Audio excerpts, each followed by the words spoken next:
is New Covenant. Welcome to your Nourishing Nugget at noon. Today in episode 54, we're looking at this fourth and final, what I call describers of the Zoe life. Let's see, we've looked at eternal, abundant, uncorruptible or imperishable. And today we're looking at indestructible. And so as I've been doing, I'm going to start off again today with talking to you a little bit about what the Zoe life is, Greek word number 2222.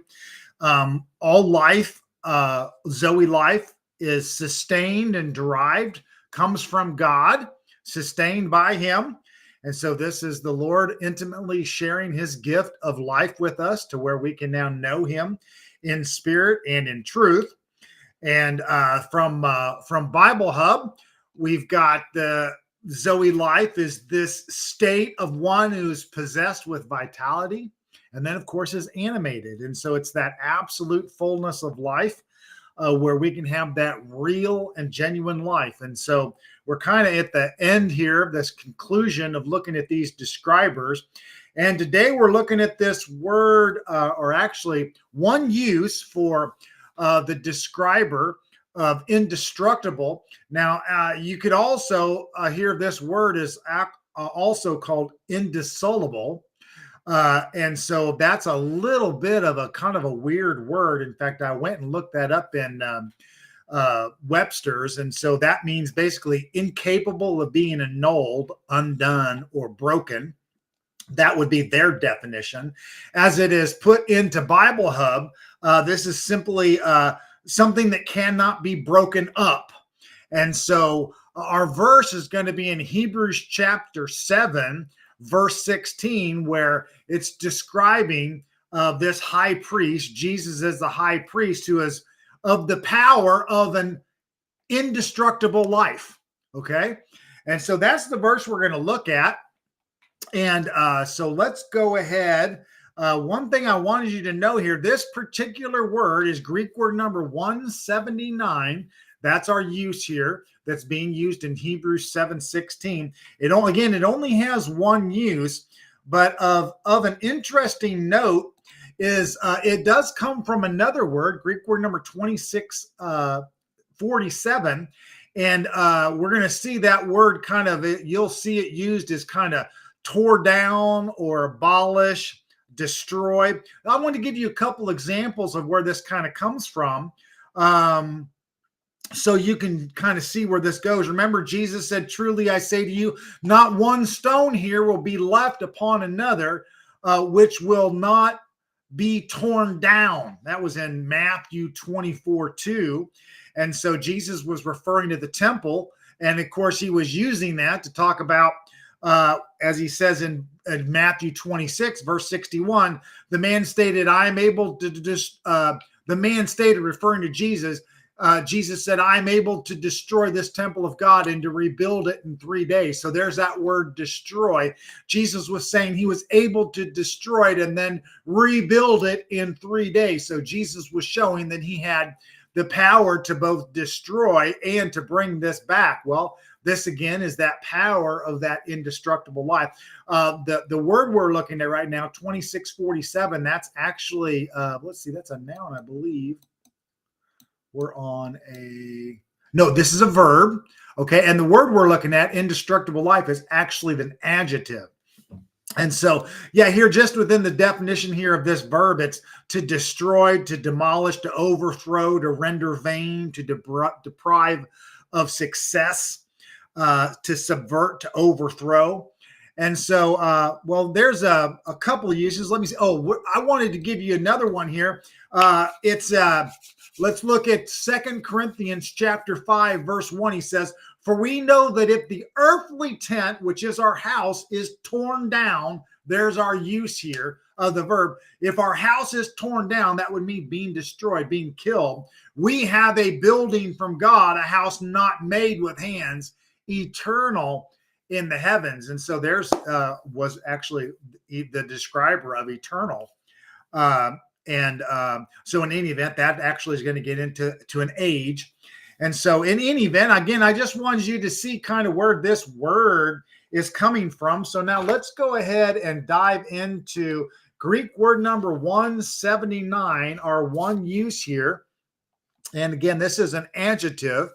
And so in Hebrews chapter 7, we're in that section where the writer to the Hebrew is starting to use Melchizedek and his priesthood to show how it is a type and a shadow that's pointing to the one to come, which of course would be Christ.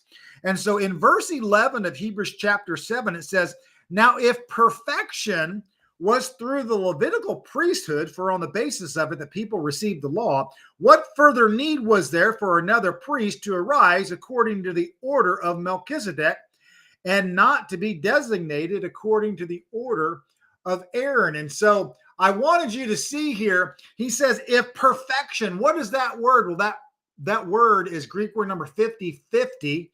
It starts with teleosis. But in any event, that this is a completion or perfection. It's a feminine noun. It's a brand of consummation or completion, which focuses on the final stage, that fulfillment, that end phase. So it's the end of that consummation process. And so in any event, when we're looking at that, if the perfection that was required could happen through the Levitical priesthood, well, of course, there would be no other need for a high priest. And this is why he's setting that up, because perfection is required. One is going to come who's going to provide completion and perfection to do for you and me what we couldn't do for ourselves, what the law could not do. Remember, the law could never make you perfect or complete. The law could not impart life. We needed something that would make us perfect and complete and provide life. And this is why we have a high priest that's in the order of Melchizedek, and that would be Jesus. And so he says, for when the priesthood is changed of necessity, there takes place a change of law. And so again, see, if we were underneath the law, then we would never be able to be perfect or complete. We would never have life. And even as it related to forgiveness, you could only have an annual day of atonement, and you can never have a removal from sin and sins. You would only have a covering for your sins until the next year. And so again, this old system didn't do for us what it needed to do from God's vantage point. He needed to provide forgiveness. He needed to provide righteousness, and he needed to provide life. And so the law was just a tutor to show man that they could never have forgiveness, righteousness, or life through the law. They needed something better. And so this is, even if you go back to Deuteronomy, I think it's chapter 18, but when the law was instituted, it essentially says there's one coming, a priest coming, listen to him. And of course, we now know that final priest and prophet is Jesus. So in any event, as you move on here into this passage, he says, let's go to verse 15. And this is clear still. If another priest arises according to the likeness of Melchizedek, now that is actually verse 15. Melchizedek is known as the Prince of Peace and the Prince of Righteousness, the high priest there. And so you see righteousness and you see peace. And of course, Jesus has come to where those two come together, both righteousness and peace. That's what he's going to do for you and I. And so he says, who has become such not on the basis of law of a physical requirement, but according to the power of an indestructible life. And so there we are, guys. We're of the power of an indestructible life. That word power there would actually be a very fascinating word. It's dunamis, Greek word number 1411. But in any event, that's what we have there. We have a high priest that's not on the basis of law of the physical requirement from the tribe of Levi, but one who's in the order of Melchizedek, and that is according to the power of an indestructible life. Now, here's a couple things as this gets developed. Again, this indissoluble life, this indestructible life, one that doesn't undergo decay, one that nothing can annihilate, that nothing can take out, right? Death could not defeat it. You think of that passage out of Psalms, oh, death, where's your victory? Oh, death, where's your sting? Well, there is no victory for death because of the indestructible life that Jesus has, the power of the resurrection. He defeated death in the grave. But as this goes on, he says, verse 17, For it is witnessed of him, thou art a priest forever, according to the order of Melchizedek. That's actually a quote from Psalms 110, verse 4.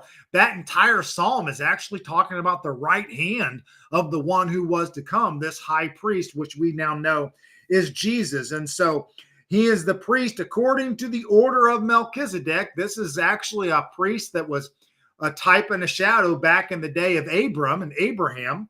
And so he says, for on the one hand, there's a setting aside of the former commandment because of its weakness and uselessness. For the law made nothing perfect. Hear that. The law made nothing perfect. On that word perfect there, that's the same, in the same family of words as the 1550, that perfection, but it's Greek word number 5048. And so the law made nothing perfect. And on the other hand, there is a bringing in of a better hope through which we draw near to God. Well, what is that better hope? Well, the better hope is Jesus because of what? Well, he's of that indestructible life. And so as it goes on, it says, it's talking about it came with an oath. And he says, the one who would come comes with an oath. And the oath is this. It was actually the Father here's talking. It says, it came with an oath, the one who said to him, the Lord has sworn and will not change his mind. You are a priest forever, according to the order of Melchizedek. Again, back to Psalms 110 there is where this is being quoted from. So we see two quotes there. The Lord has sworn and will not change his mind.